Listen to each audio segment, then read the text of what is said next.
In the heart of a bustling city, Emily stood at the edge of a new, uncertain chapter in her life.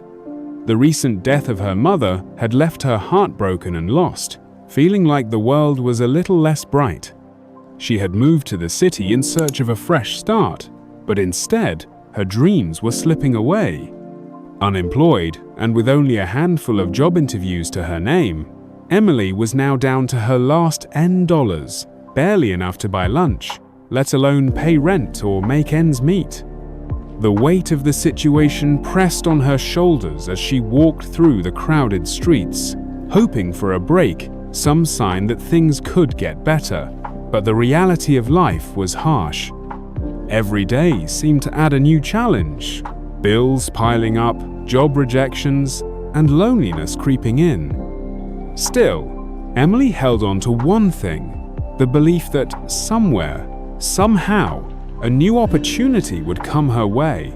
She had no other choice but to keep going, clinging to hope like a lifeline. As Emily walked toward the subway station, weighed down by her circumstances, she noticed a man standing by the ticket counter, looking anxiously at the price board. His clothes were worn, and his eyes were tired, as if they had seen too much hardship. He asked the attendant, in a voice full of desperation, if there was any way he could get a ticket to the next train. The attendant shook her head, her face unreadable. The man turned away, defeated. He rummaged through his pockets, only to pull out a few crumpled bills and some loose change. Emily, standing a few feet away, couldn't help but notice the hopelessness in his eyes, a feeling she knew all too well. Without thinking, she walked up to him, pulled out the last $10 bill from her wallet, and handed it to him. She didn't say a word, just offering the money as a quiet gesture of kindness, knowing full well that it would mean one less meal for her that day. The man looked at her, stunned at first. Then a small smile spread across his face. "Thank you," he whispered, his voice barely audible. In that moment, Emily felt a warmth in her chest, a small reminder that, even in the darkest times, acts of kindness could still shine through. She watched as the man walked away, feeling a flicker of hope not just for him, but for herself. Despite her struggles, she had chosen to help.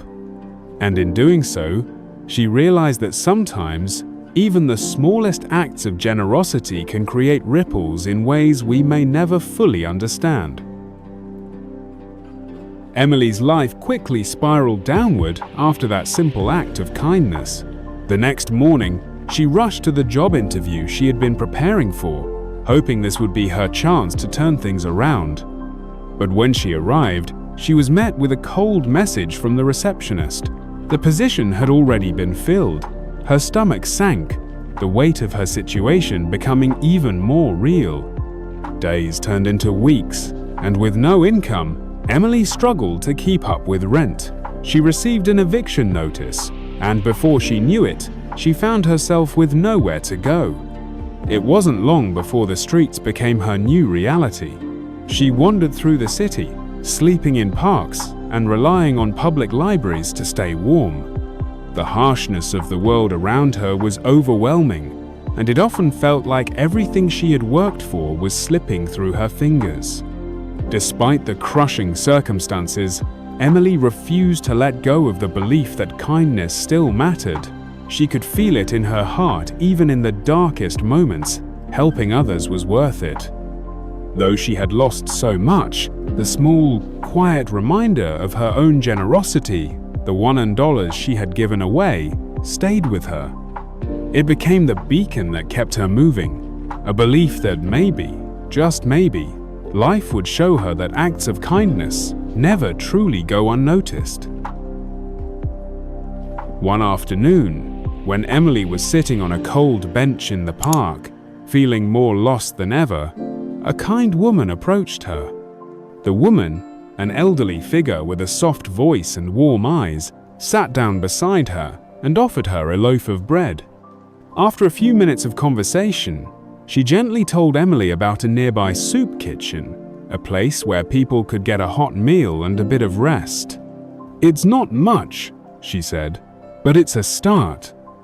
Emily hesitated at first. The idea of accepting charity felt humiliating. But hunger and exhaustion soon outweighed her pride, and with a grateful nod, she followed the woman's directions. When Emily arrived at the soup kitchen, she was surprised by the kindness that greeted her there. The people were welcoming, and the warm meal was a small but comforting relief. After eating, she found herself talking to the staff, learning more about the kitchen's mission. The volunteers, most of them in similar circumstances, shared stories of how they'd once been in her shoes and had found purpose through service. Emily was inspired.